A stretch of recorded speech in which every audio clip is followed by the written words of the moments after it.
Hello friends, मैं Aryan Shukla business adviser YouTube channel business idea पर आपका स्वागत करते हैं। आज हम बात करेंगे कमर्शियल ग्रीडी अर्थात व्यावसायिक लालच। सोने का अंडा देने वाली मुर्गी की कहानी आपने सुनी होगी कि एक पति पत्नी होते हैं और उनको एक किसी प्रकार से सोने का अंडा देने वाली मुर्गी मिल जाती है जो प्रतिदिन सोने का एक अंडा देती है। अब वो गरीब परिवार होता है, लेकिन उस सोने का अंडा बेच करके वो धीरे धीरे उसकी गरीबी दूर होती है। फिर धीरे धीरे वो आराम तलब जीवन व्यतीत करने लगता है और धीरे धीरे उस सोने का अंडा बेच करके वो अमीर बनने लगता है।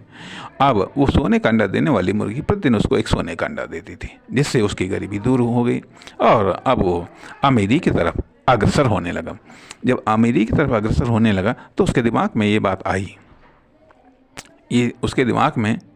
आई तो कभी कभी ये कहा जाता है, भाई चाहे छोटी सोच कह लीजिएगा या लालच कह लो, ये हमको फेलियर को जनरेट कर देता है। तो उसने सोचा कि ये मुर्गी डेली हमको सोने का एक अंडा देती है, निश्चित तौर पर इसके पेट में सोने के अंडे भरे होंगे, इसलिए क्यों ना ऐसा किया जाए कि इसको मार करके इसके पेट से सोने के सारे अंडे निकाल लिए जाएँ और हम इकट्ठे ही अमीर बन जाएँ। और परिणाम यह लालच, ये आइडिया उसके दिमाग में आया और यह आइडिया उसको पसंद आया और परिणाम होता यह है कि धीरे धीरे ये आइडिया को उसने अपने एक्शन में परिणत कर दिया। अर्थात तो उसने मुर्गी को मार डाला और उसका पेट जब चीरा तो वहाँ पर सिवाय मांस और खून के अलावा और उसे कुछ नहीं मिला। अब वो पछताने लगा, लेकिन अब पछताने से क्या हो सकता है, मुर्गी तो जिंदा नहीं हो सकती।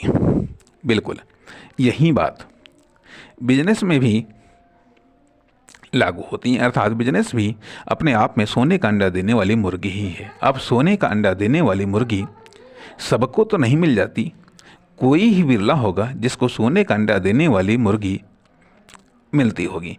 कुछ तो सामान्य मुर्गी व सोने का अंडा देने वाली मुर्गी में अंतर होगा, डिफरेंस होगा।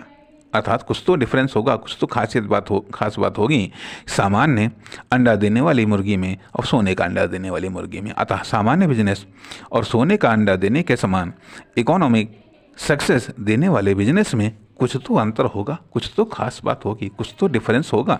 अतः प्रथम तो हमें यही पहचानना होगा कि यह बिजनेस सामान्य इकोनॉमिक सक्सेस देने वाला बिजनेस या कार्य है या फिर एक्स्ट्रा इकोनॉमिक सक्सेस देने वाला बिजनेस। परंतु सामान्य इकोनॉमिक सक्सेस देने वाले तो लगभग सभी बिजनेस होते हैं, परंतु बाई चांस या प्रयत्नों से विशेष इकोनॉमिक सक्सेस देने वाला बिजनेस यदि हाथ लग जाता है या विकसित हो जाता है या सामान्य इकोनॉमिक सक्सेस देने वाला बिजनेस स्पेशल इकोनॉमिक सक्सेस देने वाले बिजनेस में कन्वर्ट हो जाता है तो लालच और हावी हो जाता है और उस पर हम और अधिक इन्वेस्टमेंट या केयर करने लगते हैं। परिणाम इससे उत्पादकता वृद्धि नियम लागू होता है। परंतु यह भी ध्यान रखना है कि कहीं उर्वरता ह्रास नियम तो लागू नहीं हो गया तो कुछ समय तक उत्पादकता रिटर्न तो बढ़ेगा, फिर चूँकि उर्वरता ह्रास नियम लागू हो चुका है तो उत्पादकता वृद्धि नियम के बाद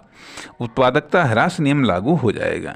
तब आप उत्पादकता को कवर करने के लिए और इन्वेस्टमेंट या केयर करेंगे, परिणाम कुछ उत्पादकता बढ़ेगी। इससे उत्साहित होकर के आप और इन्वेस्टमेंट व केयर बढ़ाएंगे, जिससे आपको तुलनात्मक रूप में उतना रिटर्न नहीं प्राप्त हो रहा है। आप और बढ़ाएंगे, उधर उर्वरता निरंतर घट रही है।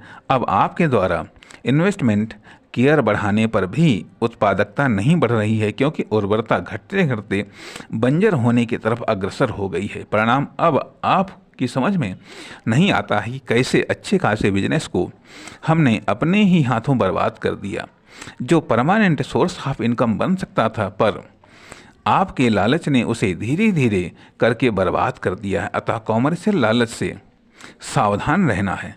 दूसरा होता है इकट्ठा लालच। कभी कभी हमारे दिमाग में विचार आता है कि ज़्यादा इन्वेस्टमेंट करके या एक साथ बड़ा इन्वेस्टमेंट करके बड़ा मुनाफा कमा सकते हैं, बड़ा बिजनेस खड़ा कर सकते हैं, बड़ा इन्वेस्टमेंट करके बड़ा बिजनेस खड़ा कर सकते हैं।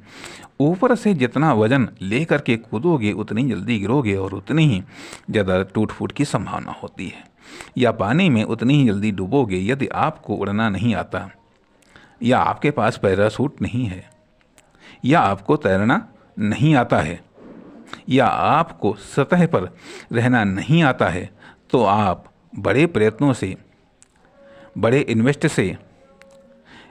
से बड़ी मतलब बड़ी कैपिटल इन्वेस्टमेंट से बड़ी सफलता एकदम प्राप्त करना चाहते हैं तो ये, या बड़ी सक्सेस प्राप्त करना चाहते हैं तो यह अपने आप में कॉमर्शियल ग्रीडी या सक्सेस ग्रीडी या सफलता का लालच या व्यावसायिक सफलता का लालच या इकोनॉमिक सक्सेस का लालच हो सकता है जो आपको और अधिक रिस्की बना सकता है, जो आपके इन्वेस्टमेंट के लिए, आपके प्रयत्न के इन्वेस्टमेंट के लिए और अधिक नुकसानदेह हो सकता है।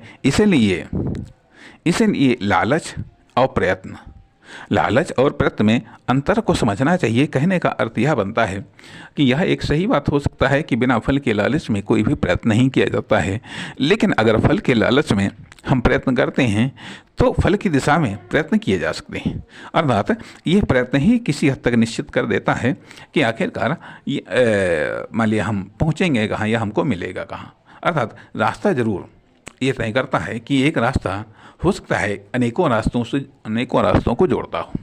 कहने का अर्थ यह बनता है, कुल मिलाकर के बात ये आती है कि जो कॉमर्शियल लालच है, उत्पादकता वृद्धि नियम, उत्पादकता ह्रास नियम, उर्वरता वृद्धि नियम, उर्वरता ह्रास नियम, अर्थात हम इन्वेस्टमेंट किस पर कर रहे हैं, उर्वरता को बढ़ाने के लिए, और उर्वरता को बढ़ाने के लिए हम कौन सा मेथड को इस्तेमाल कर रहे हैं, ये भी ध्यान देने योग्य बातें हैं। तो इसलिए कुल मिलाकर के बात आती है जो कॉमर्शियल लालच है, कॉमर्शियल इच्छा करना गलत नहीं है, लेकिन कभी कभी कहीं ऐसा तो नहीं है कि कॉमर्शियल लालच में हम अपने ही बिजनेस को अपने ही हाथों बर्बाद कर रहे हैं।